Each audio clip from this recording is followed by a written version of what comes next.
Hey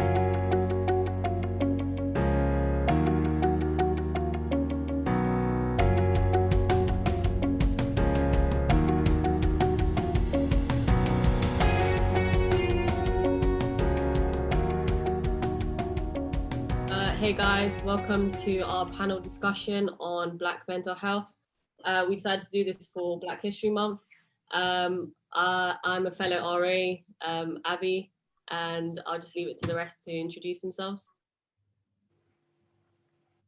I'm Sharon. I'm in final year study biomed.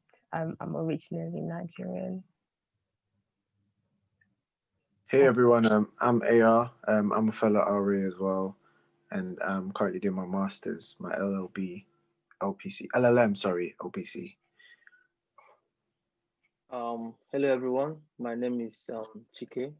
I work with the LTIC as an e-learning technology developer and also a PhD student.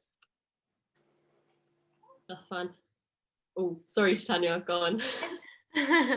I'm Chaitanya, so I'm the interim head for Student Wellbeing services for counselling and mental health. I'm also a psychotherapist. That's great, guys. I might as well just delve into it. I feel like first we should acknowledge and engage with our own mental health and how we overcome it, and how things that we do to help our mental health and our surroundings, and what we can do to just do self-improvements, and what you guys will think that other students might benefit from. Anyone want to go first? I mean, I can just sort of say something that obviously, you know, what I recognize, what we recognize in mental health is, you know, a lot of students from, this is the main discussion with mental health and Black and ethnic minority students, that there's a lack of coming forward, there's a lack of acknowledging, perhaps admitting, reflecting on one's well-being, and often we've seen a lot of students get to a point, and also, you know, I can think of some students that I've worked with from the Black community where they've really left their problems too late, almost too late, you know, to getting help, and then it really impacts their studies. So it's important for this community to come forward when they're struggling. Yeah, I feel like if you don't acknowledge it, you can't really overcome it. So you have to come in terms with yourself first. Yeah. So for me, I would say personally, the way that I acknowledged it, was just being honest with myself. I feel like being honest with yourself is the key thing. You can pretend to people, you can even pretend to the counselor and everything, you know. But if you're really honest with yourself, then you just know that, of course, that there's certain things that are affecting you mentally. There's certain ways that, you know, your mind is going in terms of thoughts that are not really beneficial to your mental health. And, you know, that's how I started acknowledging it personally, because I started realizing that, wait, it's not okay. I can't just sit in my room for 5 hours thinking about how my life is going left. Do you know what I mean? And the fact that it was common, it wasn't just, okay, I just had an epiphany, as some people would say, or just thinking about life. But the fact that my days were going, and majority of my days was spent with just negative, you know, thoughts, even being harsh on myself, things that I didn't achieve, or things that I felt like I didn't achieve because, you know, I didn't do it when I planned to do it, and all these type of things. So I had to literally say, okay, are you okay? You know what I'm saying? Are you actually okay? And just researching, another thing I would say is, you know, looking into it. Do you know what I'm saying? Finding the symptoms, finding things that you can say, okay, wait, that's me. Okay, this is me. This sounds familiar. This looks familiar. And once you are able to actually identify with those things, then you're able to say, okay, all right, now I know where my mental health is at. Do you know what I'm saying? Now I can know, okay, do I need to take this a bit further, or do I need to just really work with these things in a certain way, which is most beneficial to me? Yeah, that makes sense. Wait, what do you think you did differently then? Like, did you start a new hobby? Did you talk to someone? Yeah, I did. I mean, all right, so the transparency was the key thing for me, because do you know what I mean? Actually, when this, I feel personally that there's something important about just speaking, like literally it's coming out of your mind to your actual voice. Like that was really deep for me, that when I said it, then I realized how real it was. It became real to me by actually speaking about it. And when I was able to now speak about it, then I thought, oh damn, this is actually a thing, you Yeah. know. And the weird thing was when I was speaking to a counselor about it, and then she literally explained stuff that I didn't ever say. So she was like, okay, and I know that sometimes you feel this way and you feel this way as well because of this and that and this and that. And it was like my mind was just, I even went straight back and told my partner, and I was saying, oh, this person just literally read my life to me. Do you get what I'm saying? And it was really like, how can I say it? It was really liberating to actually realize that, wait, hold on, that this is something that is not just me being extra, or me just being hard on myself and all these type of things. This is something that is quite common. Yeah, it's very common. Can I ask a question just in regards to that experience that you have with the counsellor? Is that, did you see the value in going to a professional then, because it wasn't necessarily just talking to anyone, you were being honest with what you were going through, but then having something reflected back by someone who was trained professionally or had listened to you and had been attentive to you. Did you find that valuable, I suppose, in terms of your...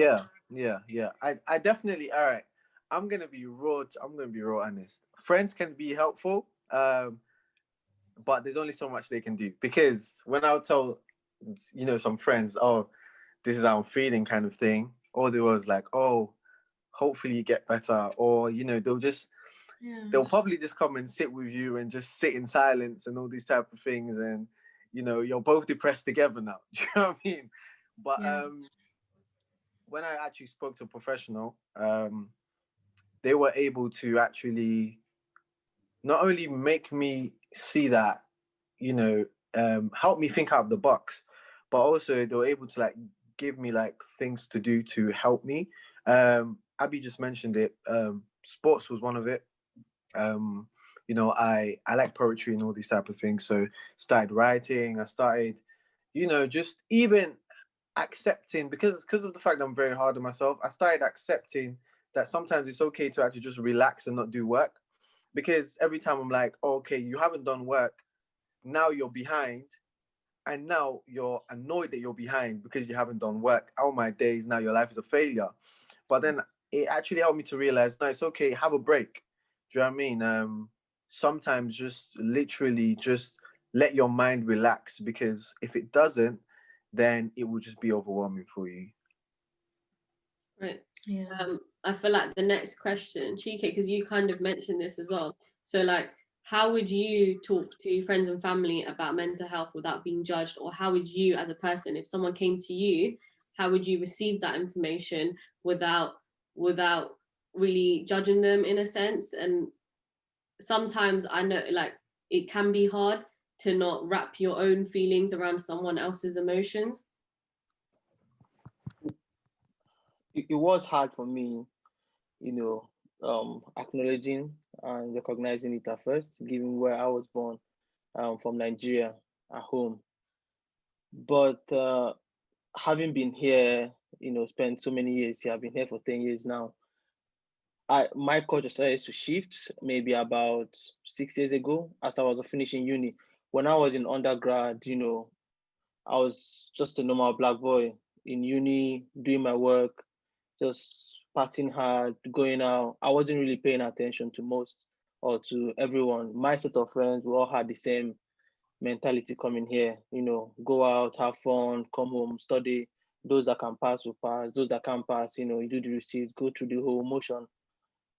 But as I started growing up and mixing up with other people and getting into that more professional world, I started noticing that my culture has a big contrast to how we do with mental health.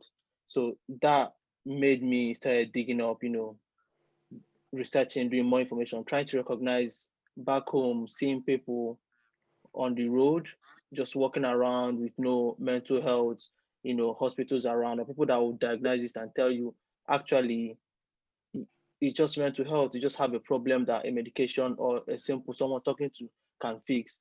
But everyone just labels it, they're just mad. And I used to use that term as well. They're just mad. You get what I'm saying? What is that madness? What does it come about? So it's about first recognizing it and then trying to break that stigma, which I'm still struggling with right now. I'm not yet there, but having had a personal experience, I'm more, more aware and understanding that sometimes people just can't deal with a lot of things. We're all human. So trying to talk to people hasn't really worked out for me, to be honest. Trying to talk to people because when they say it, I don't really know how to respond or how to go about it. So what I do is I simply go straight to someone that is more familiar with it and ask them, this person is saying so and so, how do I respond? Kind of like bounce off someone that have done it before. Luckily for me, when I had a little situation with someone, I was already I already knew people from Student Wellbeing, so I had someone I called and asked what do I do, and they said, okay, speak to them this way, do so and so and so. While it was happening, I was actually speaking to someone to ask them what do I do, and the person told talk to them this way, try and get more information on how they are feeling. So I feel speaking is okay, but actually knowing what you're saying is what's important because some people might perceive it the wrong way, and that's how I felt with that situation. I didn't want to, because I kept asking him, how about your social life? I kept asking her, what are you supposed to do? This is how my own goes by because everyone, as I got older, I started staying at home more, doing more work at home, rather than going out. But if I see someone that was my age when I was in undergrad, not going out, as much, I'm not having a lot of friends. I mean, I had friends that like that, and we never spoke about it was a mental health issue. So it kind of like I start looking at, okay, you're not doing what everyone within my circle where I come from is doing. So who are your actual friends? So I start looking out for that. I start trying to engage them in conversation whenever or wherever I can. That's how I feel breaking the stigma about Black men because we don't really want to talk about that. And given from where I come from, where mental health is the least of things that they even worry about, it's even the worst. So it's even hard to talk to someone like me from where I come from, from Nigeria. I'm sure Agaga will, highlight on that because she's from Nigeria as well. She knows how they deal with mental health as well. They just say you're mad. So talking and getting a lot of friends and actually getting to someone to let you know that okay, this might be labeled as this, might be labeled as that. So approach them in this way, try and keep your distance, stuff like that. I think that's to, getting friends to come and talk to them and actually getting them to commit to something. I think that's the number one way to go. Yeah, to point on that, I find it quite interesting that you said you didn't know what mental health was until you yourself experienced it. And I feel like that is what it's like for a lot of people. They think of mental health as being crazy, but it's not. There's so many different aspects of mental health and there's so many different emotions in that. So yeah, I feel like when people actually do open up, they do open their minds to it. You can tune into that.